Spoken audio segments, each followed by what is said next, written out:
హర్యానాలో నిర్భయ తరహా gang rape, కదులుతున్న కారులో యువతిపై లైంగిక దాడి, గంటల పాటు అఘాయిత్యం, అనంతరం రోడ్డుపై విసిరేసి. హర్యానాలోని ఫరీదాబాద్ లో అత్యంత అమానుష ఘటన చోటు చేసుకుంది. కదులుతున్న కారులోనే 25 ఏళ్ల యువతిపై ఇద్దరు వ్యక్తులు 3 గంటల పాటు లైంగిక దాడికి పాల్పడ్డారు. అనంతరం రోడ్డుపై పడేసి వెళ్లిపోయారు.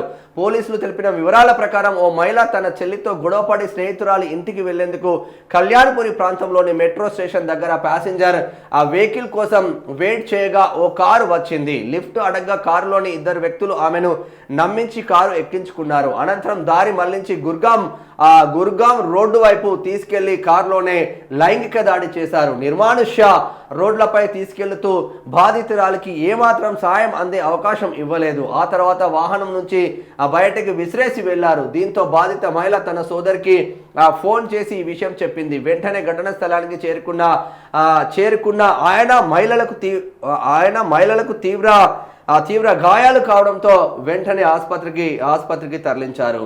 ప్రస్తుతం ఆమె పరిస్థితి నిలకడగానే ఉన్నట్లు తెలుస్తుంది. బాధితురాలి సోదరుడి ఫిర్యాదు మేరకు కేసు నమోదు చేసిన పోలీసులు దర్యాప్తు చేపట్టి నిందితులను అరెస్టు చేసినట్టు ఫరీదాబాద్ పోలీస్ అధికారి యశ్పాల్ సింగ్ వెల్లడించింది. వీళ్ళను ఏమనాలి, ఏ చెప్పులతో కొట్టాలి?